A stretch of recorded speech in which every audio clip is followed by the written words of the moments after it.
The following is the continuation of the introduction to the Bhagavad Gita as it is, by His Divine Grace A.C. Bhaktivedanta Swami Prabhupada, recorded on February 19th, 1966, in New York.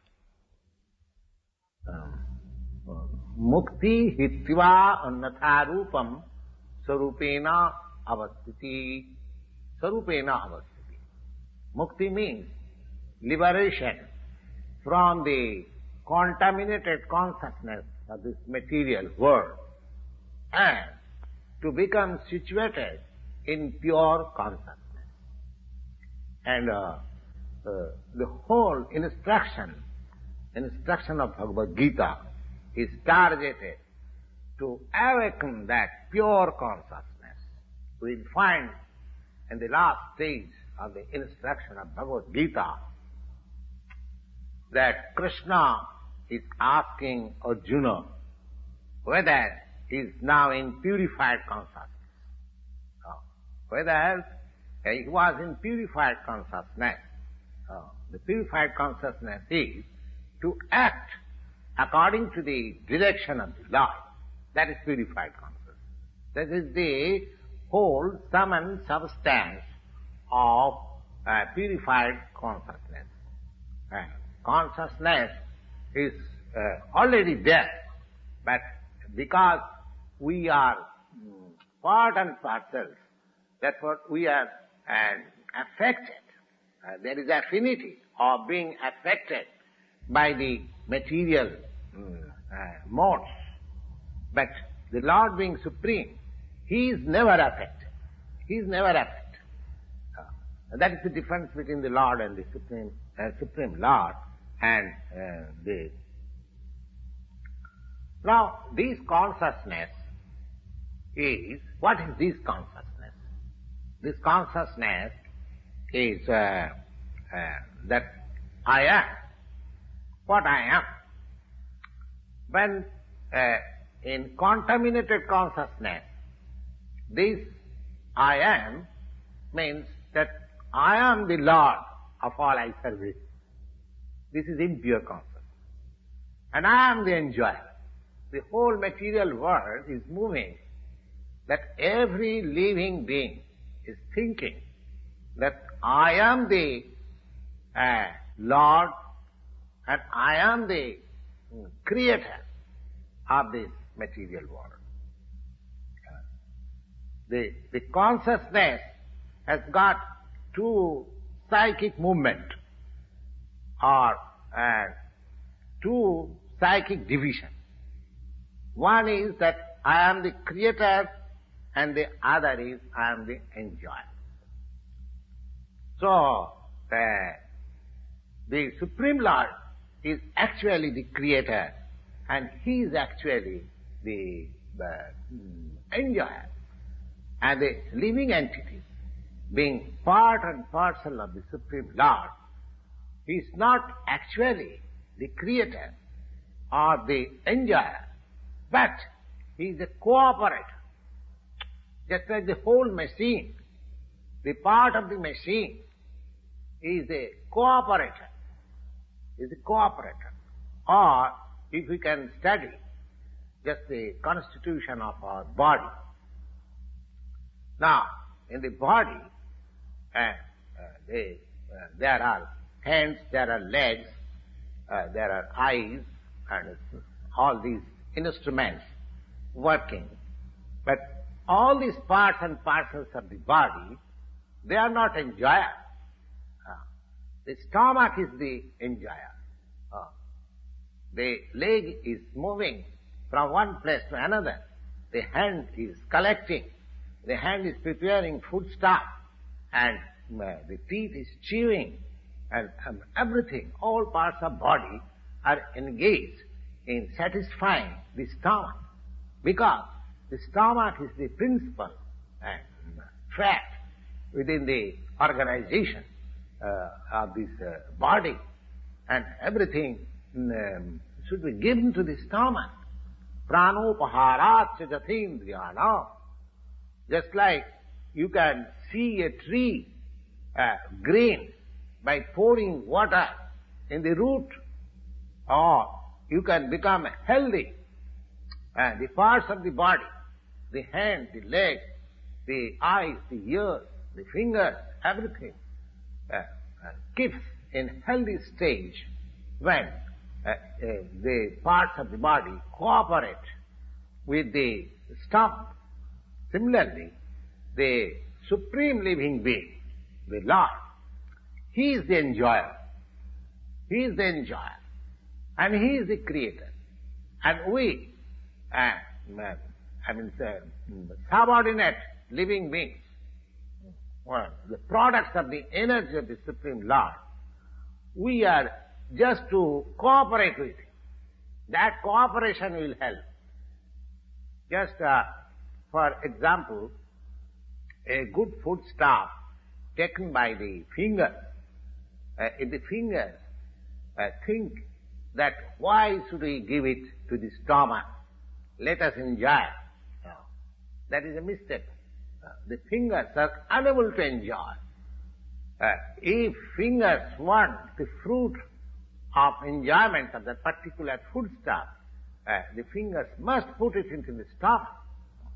So the whole arrangement is that the central figure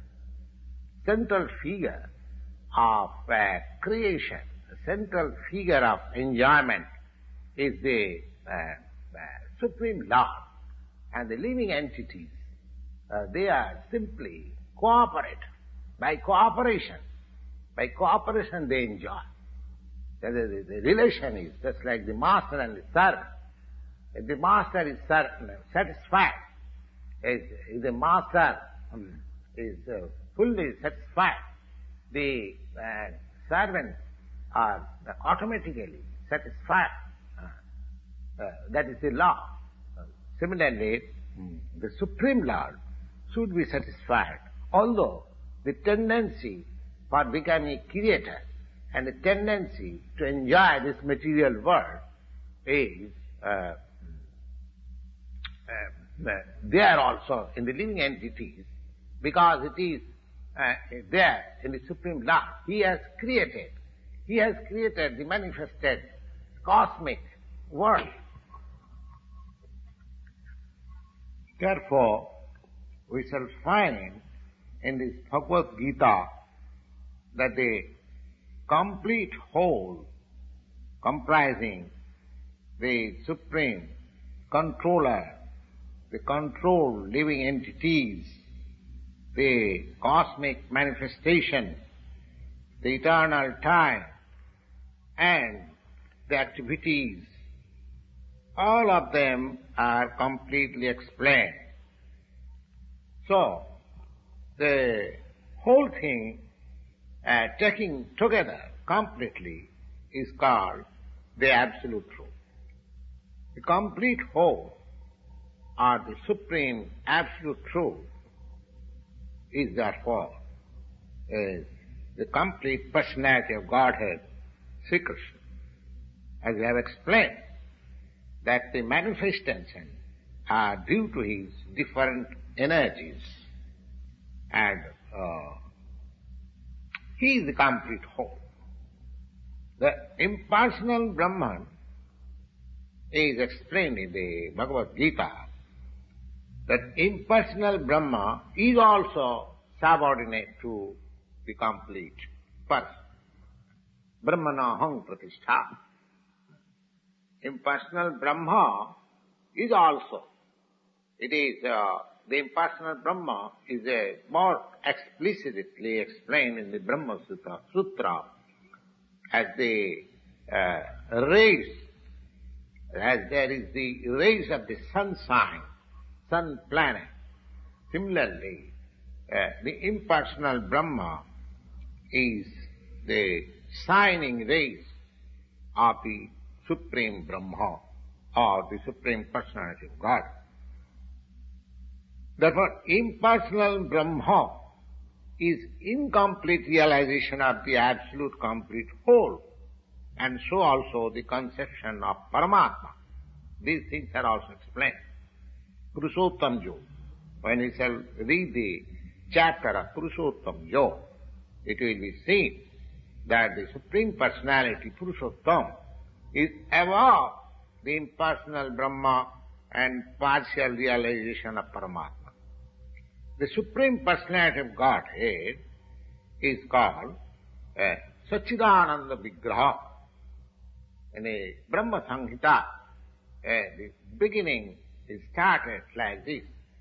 Ishara Parama Krishna Satchidananda Vigraha Anadi Radi Govinda Sarva Karana Karana. Govinda, Krishna, is the cause of all causes. He is the prime hell Lord. So, the Supreme Personality of Godhead is Satchitananda Vigraha. Impersonal Brahman realization is the realization of his Sat part, eternity.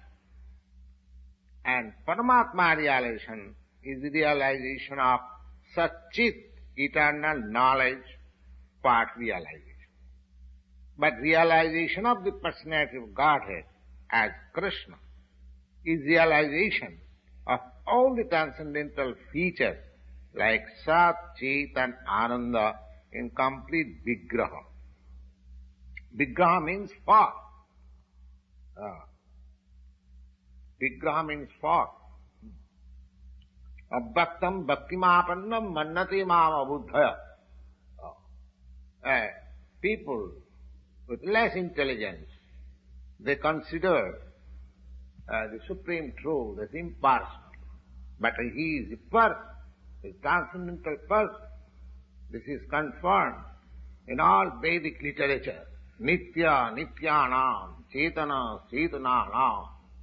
So, as we are also persons, individual living beings, we are persons, we have got our individuality. We are all individual. Similarly, the Supreme Truth, the Supreme Absolute is also the ultimate issue. He is a person. But realization of the personality of Godhead is realization of all the transcendental features like Sat, Chit and Ananda in complete Vigraha. Vigraha means form. Therefore, the complete whole is not formless. If he is formless or if he is less in any other thing, he cannot be complete whole. The complete whole must have everything within our experience and beyond our experience. Otherwise, he cannot be complete. The complete whole personality of Godhead has immense potencies. Parasa Shakti Vividhaiva Sriyate. That is also explained in Bhagavad Gita. How he is acting in different potencies. This phenomenal world, or the material world, where we are now put, is also complete by itself, because Purnamidam. The 24 elements of which, according to Sankhya philosophy, the 24 elements of which this material universe is a temporary manifestation, are completely adjusted to produce complete things which are necessary for the maintenance and subsistence of this universe. No extraneous effort by any other unit is required for the maintenance of the universe. It has its own time fixed up by the energy of the complete whole, and when the time is complete, these temporary manifestations will be annihilated by the complete arrangement of the complete. There is complete facility for the small complete units, namely the living entities, to realize the complete. And all sorts of incompleteness is experienced on account of incomplete knowledge of the complete. So, the Bhagavad Gita is the complete knowledge of the Vedic wisdom. The whole Vedic knowledge is infallible. The there are different examples how we take Vedic knowledge as infallible. Take for example, so far the Hindus are concerned and how they accept the Vedic knowledge as complete. Here is an insignificant example. Just like the cow dung. The cow dung is the stool of an animal. According to Smriti or Vedic wisdom, if one touches the stool of an animal, he has to take his bath to purify himself. But in the Vedic scriptures, the cow dung is stated as pure. Rather, impure place or impure things are purified by touch of the cow dung. Now, if one argues how it is that in one place it is said that the stool of the animal is impure, in another place it is said that the cow dung, which is also the stool of an animal, it is pure. So it is contradictory. But actually, it may appear to be contradictory, but because it is Vedic injunction, therefore, for our practical purposes, we accept it. And by that acceptance, we are not committing mistake. It has been found by modern chemists, modern science. One Dr. Lal Mohan Ghosa, he has very minutely analyzed the cow dung, and he has found the cow dung is a composition of all antiseptic properties. So similarly, he has also analyzed the water of the Ganges out of curiosity. So, my idea is that Vedic knowledge is complete because it is above all doubts and all mistakes. And Bhagavad Gita is the essence of all Vedic knowledge. The Vedic knowledge is therefore infallible. It comes down to the perfect disciplic succession. Therefore, Vedic knowledge is not a thing of research. Our research work is imperfect because you are searching everything with imperfect senses. Therefore, the result of our research work is also imperfect. It cannot be perfect. We have to accept the perfect knowledge. The perfect knowledge is coming down, as it is stated in the Bhagavad Gita. Just we have begun.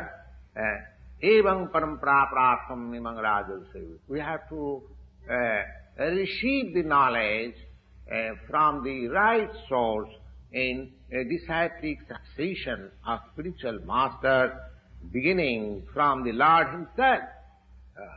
The Bhagavad Gita is spoken by the Lord Himself, and Arjuna, the student who took lessons of the Bhagavad Gita, he accepted the whole story as it is, without any cutting. That is also not allowed, that we accept a certain portion of Bhagavad Gita and reject another portion. That is also not accepted.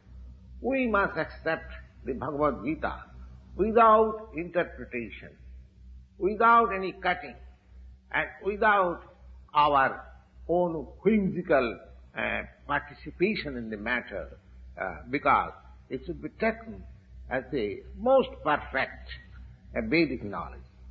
The Vedic knowledge is received from the transcendental sources because the first word was spoken by the Lord Himself.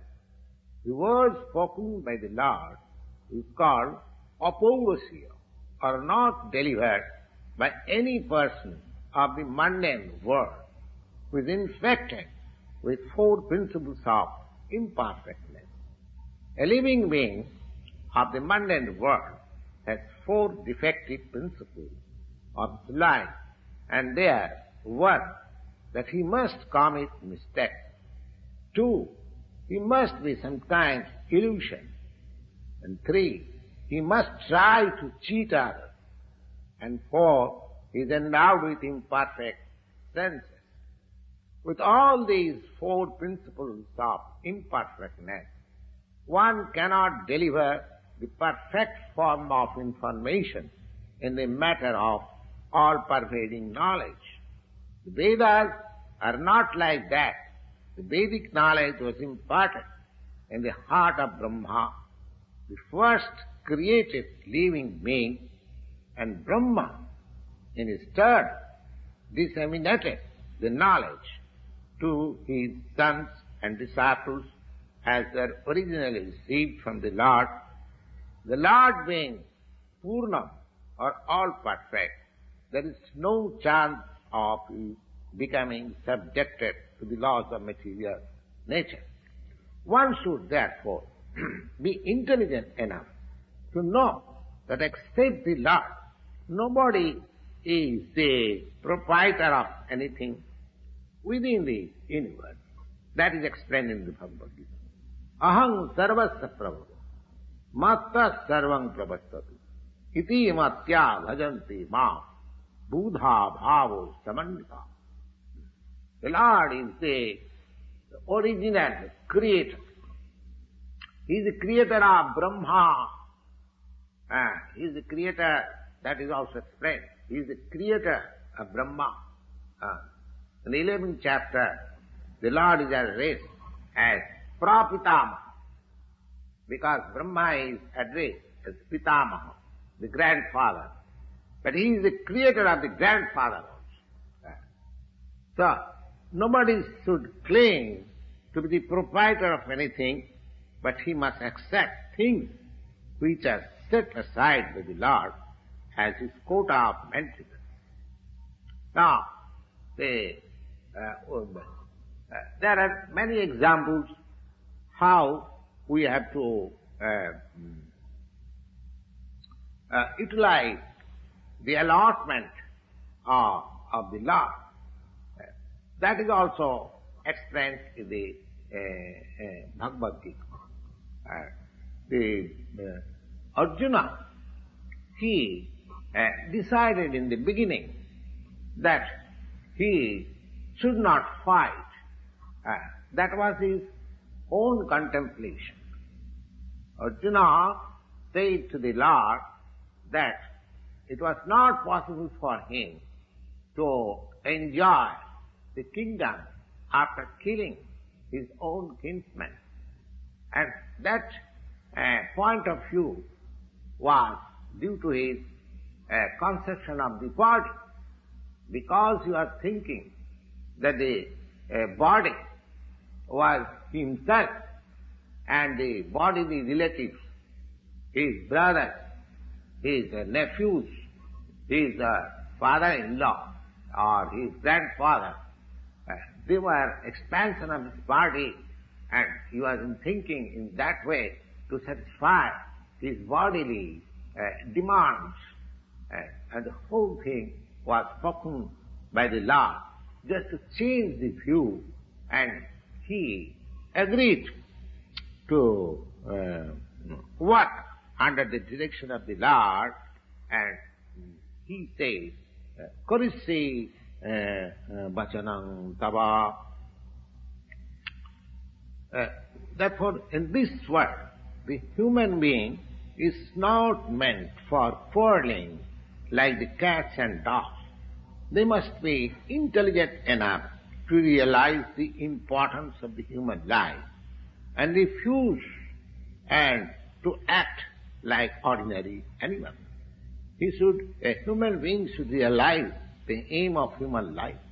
This direction is given in all the Vedic literature, and the essence is given in the Bhagavad Gita. The Vedic literature is meant for the human being and not for the cats and dogs.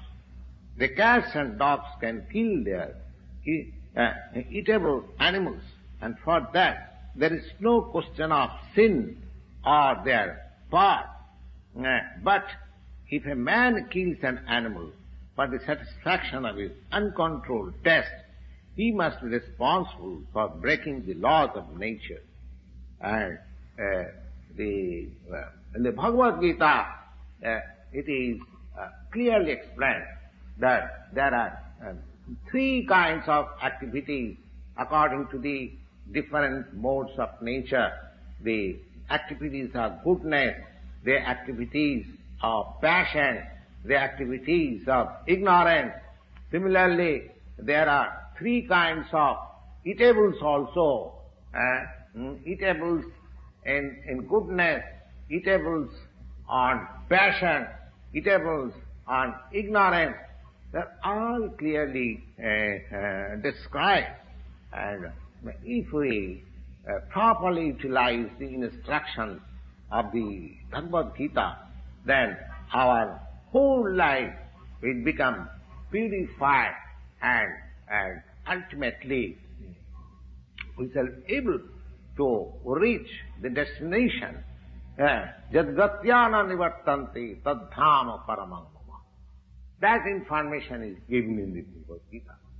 That beyond this spiritual material sky, there is another spiritual sky that is called Sanatana sky. In this sky, this covered sky, we find everything temporary. It is manifested. It stays for some time, gives us some byproduct, and then it becomes dwindling and then vanishes. That is the law of this material world. You take this body, you take a fruit or anything, what is created here, it has got its annihilation at the end. So, beyond this temporary world, there is another world for which the information is there. The parastasmatu bhava anya. There is another nature, which is eternal, sanat, which is eternal. And the jiva, jiva is also described as sanatana. Mavimang jiva bhuta jiva loka sanatana. Sanatana. Sanatana means eternal. And the Lord is also described as sanatana in the 11th chapter. So, because we have got intimate relation with the Lord, and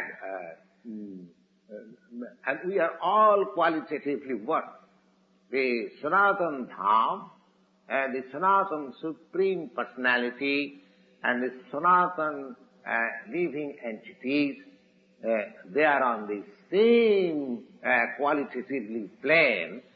Therefore, the whole target of Bhagavad Gita is to revive our Sanatana occupation, Sanatana, that is called Sanatana Dharma, or eternal occupation of the living entity. We are now temporarily engaged in different activities, and all these activities being purified. When we give up all these temporary activities, Sarva Dharman Paristajya, Sanatana Dharma, as mentioned above, that the Supreme Lord is Sanatana, and the transcendental abode, which is beyond the spiritual sky, that is also Sanatana. And the living entities, they are also Sanatana. So association of the Sanatana, Supreme Lord, Sanatana living entities in the Sanatana eternal abode is the ultimate aim of human form of life. The Lord is so kind upon the living entities because the living entities are claimed to be all sons of the Supreme Lord.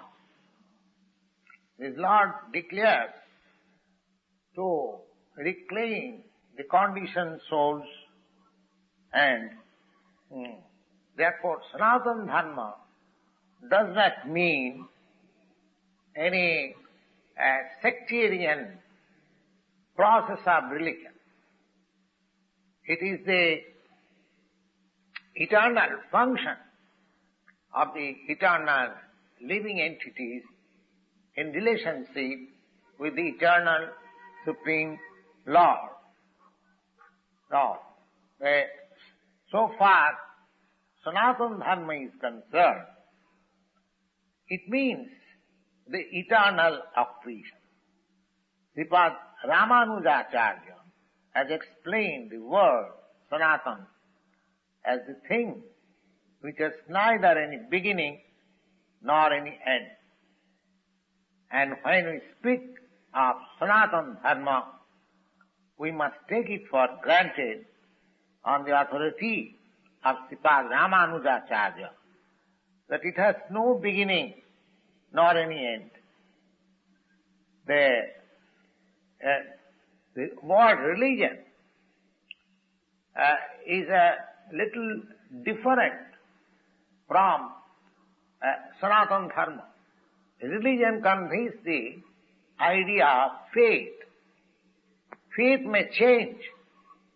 One may have faith in a particular process, and he may change the faith afterwards and adopt another faith. But Sanatana Dharma means it cannot be changed. It cannot be changed. Just like the water and liquidity.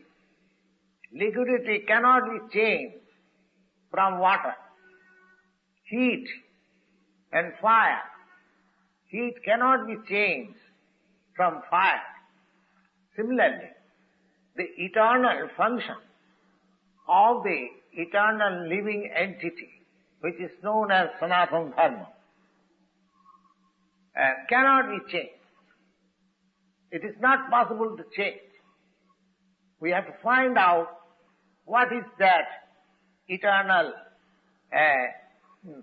function of the eternal living entity.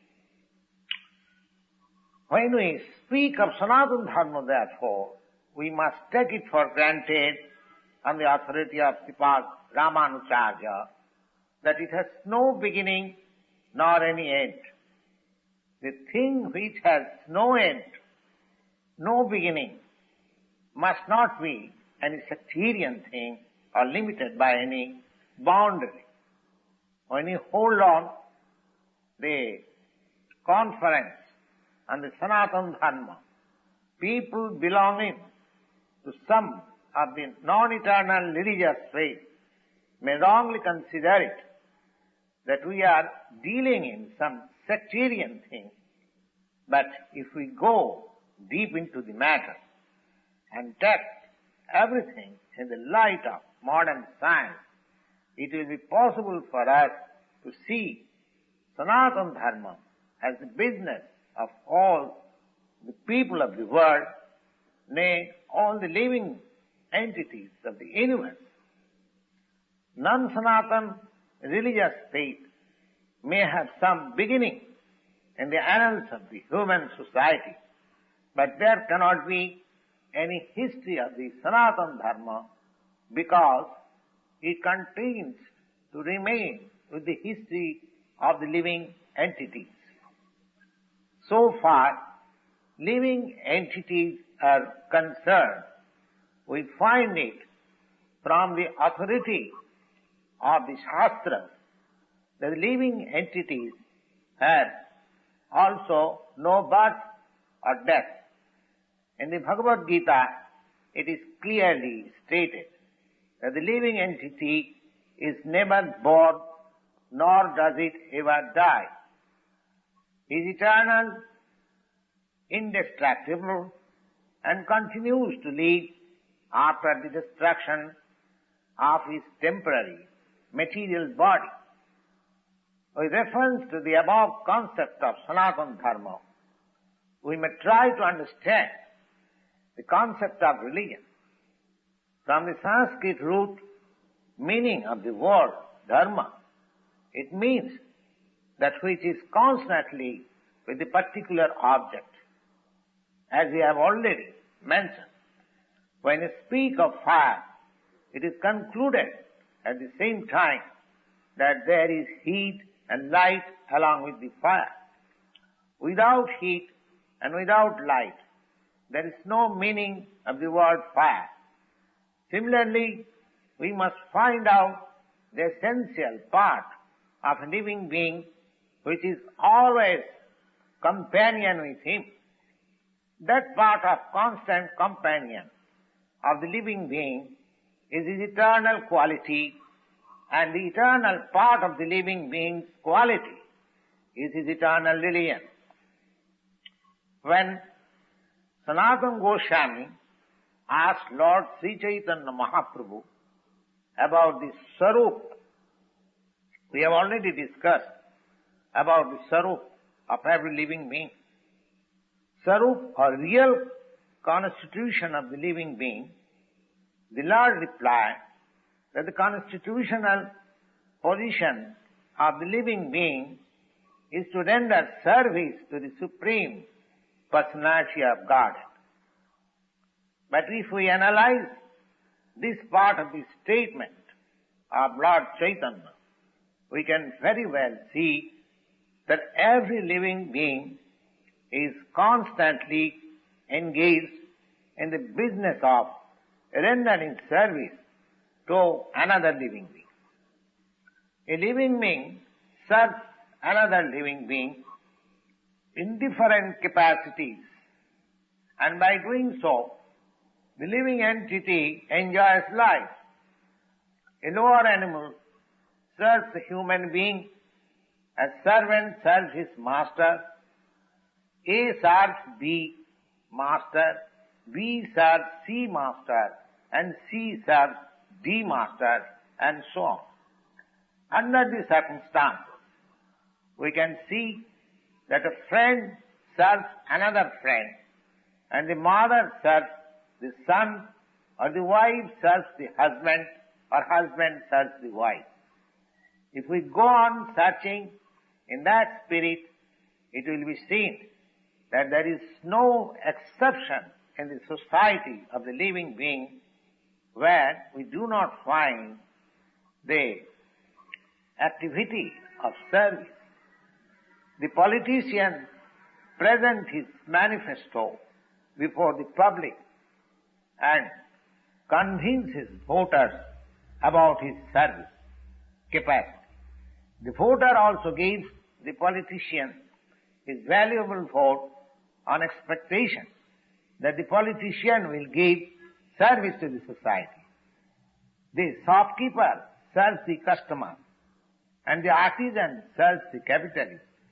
The capitalist serves his family, and the family serves the headman in terms of the eternal capacity of eternal being. In this way, we can see no living being is exempted from the practice of rendering service to other living beings, and therefore we can conclude that service is a thing which is the constant companion of the living being, and therefore it may be safely concluded that rendering of service by a living being is the eternal religion of the living being. When a man professes to belong to a particular type of faith with reference to the particular time and circumstances of birth, and thus one claims to be a Hindu, a Muslim, a Christian, Buddhist, or any other sect, and a subsect, such designations are non-Sanatana Dharma. A Hindu may change his faith to become a Muslim, or a Muslim may change his faith to become a Hindu, or a Christian, etc. But in all circumstances, such change of religious faith does not allow a person to change his eternal engagement of rendering service to others. A Hindu or a Muslim or a Christian, in all circumstances, he is servant of somebody. And thus to profess a particular type of faith is not to be considered as Sanatana Dharma, but the constant companion of the living being, that is rendering of service, is the Sanatana Dharma. So, factually, we are related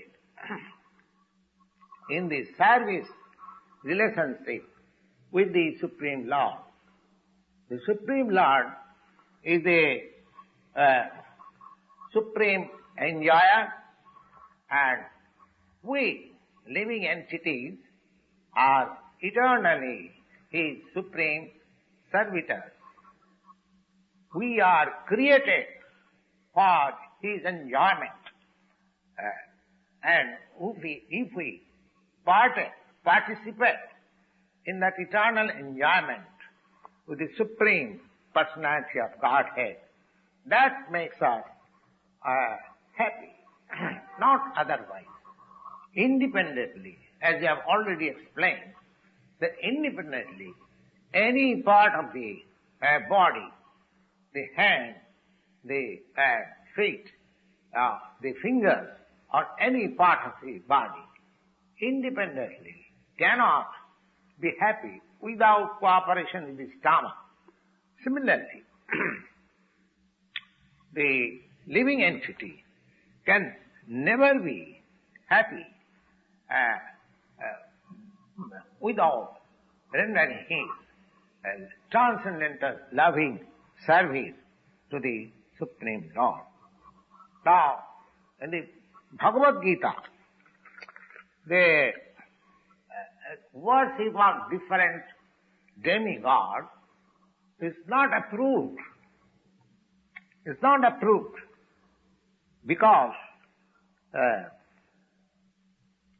it is said in the Bhagavad Gita, 7th chapter, 20th verse, the Lord says, Kamastasya hitavyana prapaddanti annadevataha. Kamastasya hitavyana. Those who are drifted by lust, only they worship the demigods other than the Supreme Lord, Krishna. We also may remember that when you speak of Krishna, it is not a sectarian name. The Krishna name means the highest pleasure. It is confirmed that the Supreme Lord is the reservoir, is the storehouse of all pleasure. We are all hankering after pleasure. Anandamaya abhyasat. The living entities or the Lord, because we are full of consciousness, therefore our consciousness is after happiness. Happiness. The Lord is also perpetually happy. And if we associate with the Lord, cooperate with Him, take part in His association, then also we become happy. The Lord descends on this mortal world to show His pastime in Vrindavan, full of happiness. When Lord Sri Krishna was in Vrindavan, his activities with his cowherd boy friends, with his dancers, with his damsel friends, and with the inhabitants of Vrindavan, and his occupation of cow herding in his childhood, and all these pastimes of Lord Krishna was full of happiness. The whole of Vrindavan, the whole population of Vrindavan was after him. They did not know except Krishna. Even Lord Krishna restricted his father, Nanda Maharaj, in worshipping the demigod Indra, because he wanted to establish that people need not worship any other demigod except the Supreme Personality of God. Because the ultimate aim of life is to return to the abode of the Supreme Lord.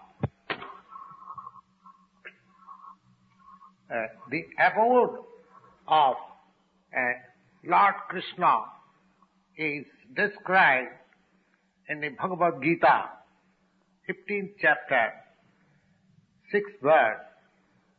Natad bhasayati surya na sasanka na pavakaha jadgatya na nivartante tadhyamam paramam mama.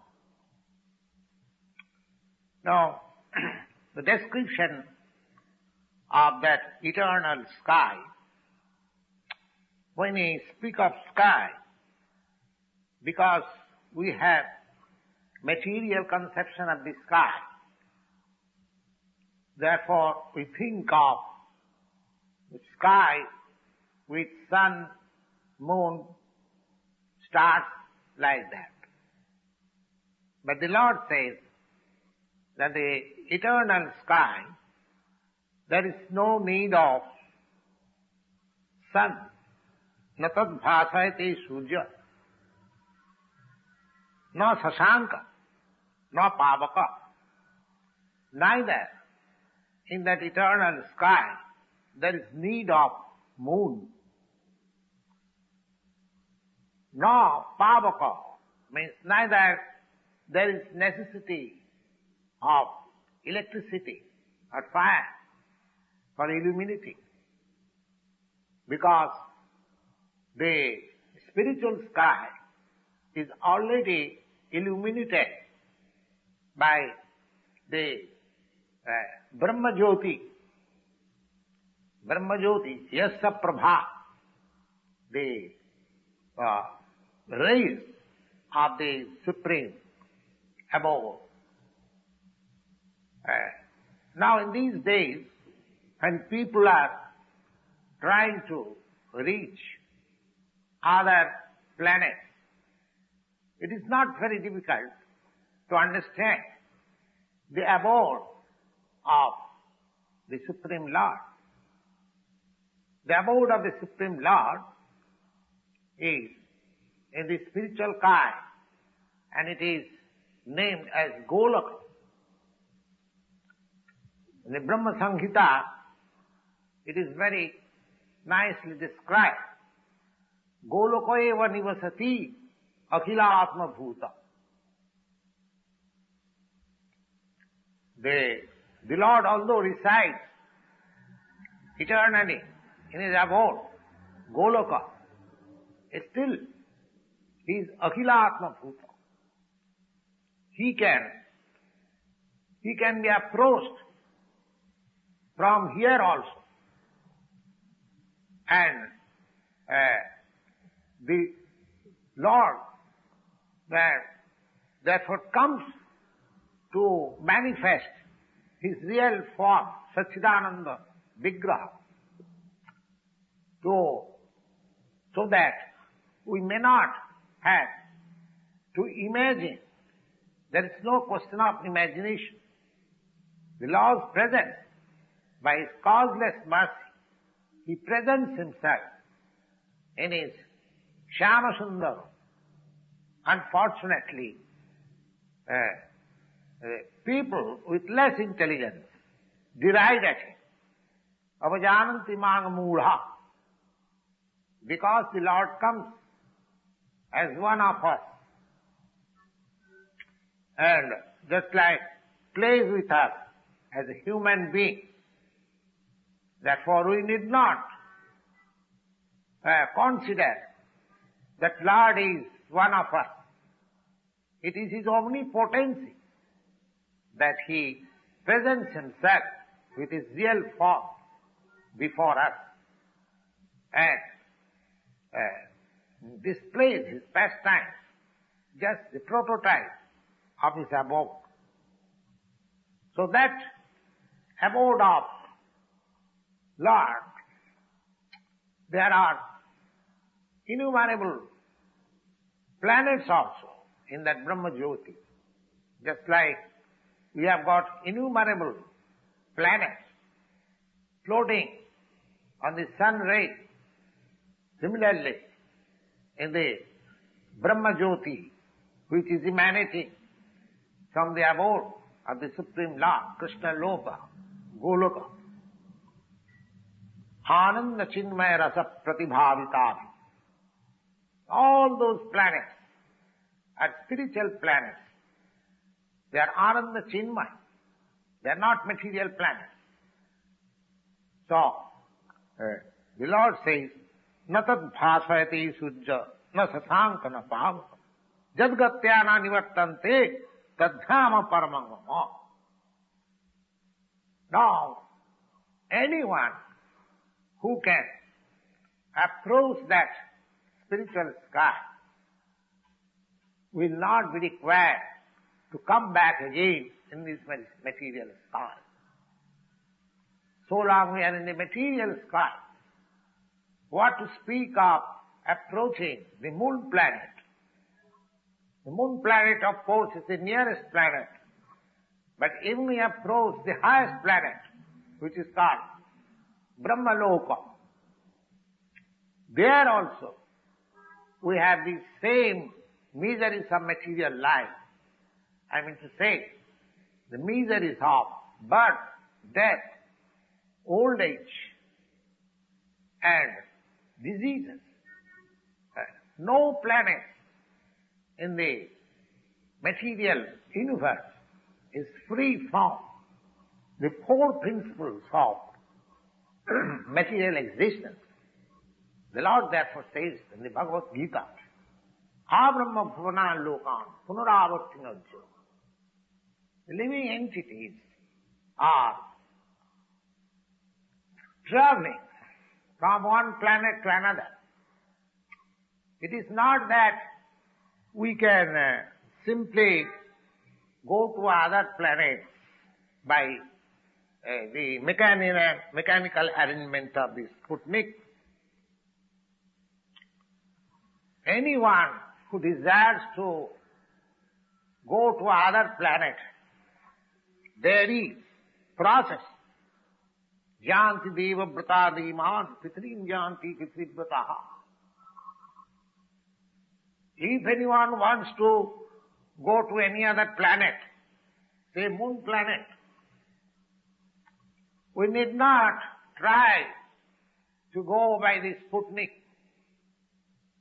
The Bhagavad Gita in the Shastra, Janti deva brata devan.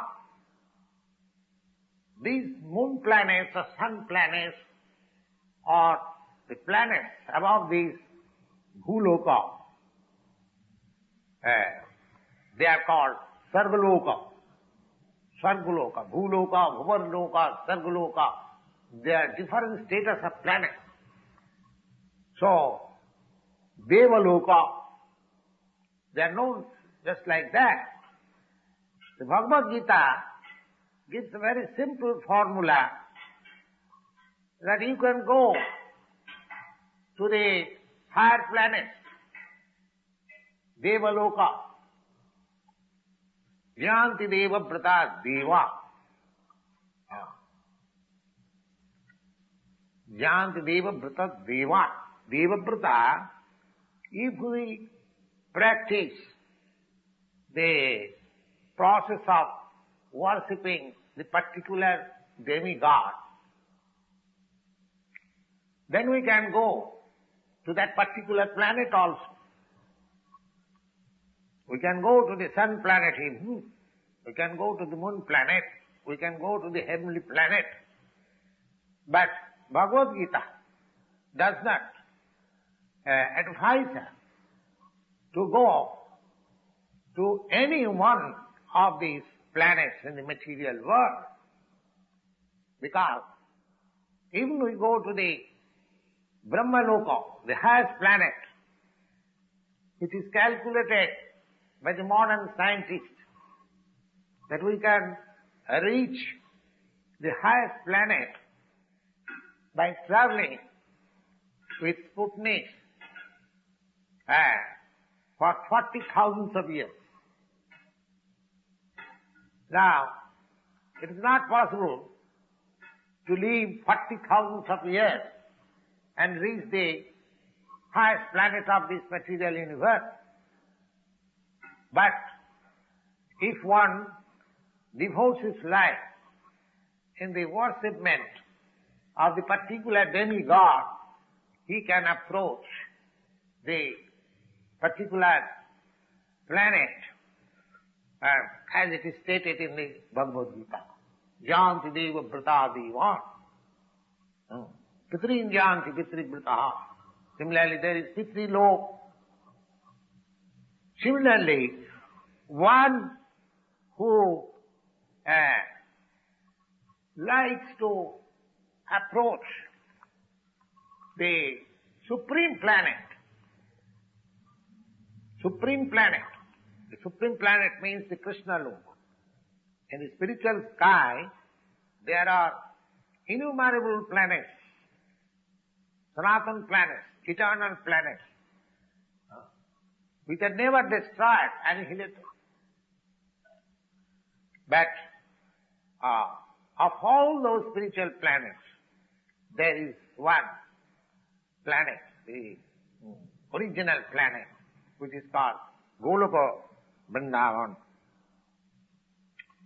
So these informations are there in the Bhagavad Gita, and we are given the opportunity for living this material world and get our eternal life in the eternal kingdom. Now, in the 15th chapter of the Bhagavad Gita, the real picture of this material world is given. It is said there that Uddhamulam madho shakham sathang prahurabbayam chandansi yasaparnani jastang veda savedavid. Now this material world is described in the 15th chapter of the Bhagavad Gita as a tree which has got its root upwards, urdhva moolam. Right. Have you experienced of any tree which has its root upwards? We have got this experience of a tree, root upwards, by reflection.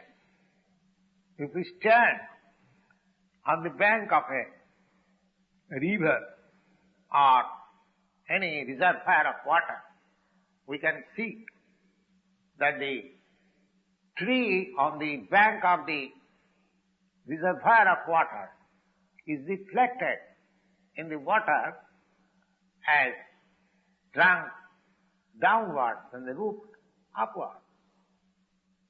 So this material world is practically a reflection of the spiritual world, just like the reflection of the tree on the bank of a reservoir of water is seen downwards.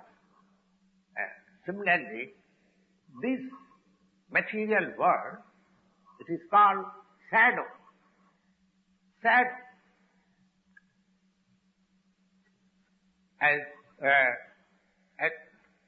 is in the shadow, there cannot be any reality. But at the same time, from the shadow, we can understand that there is reality.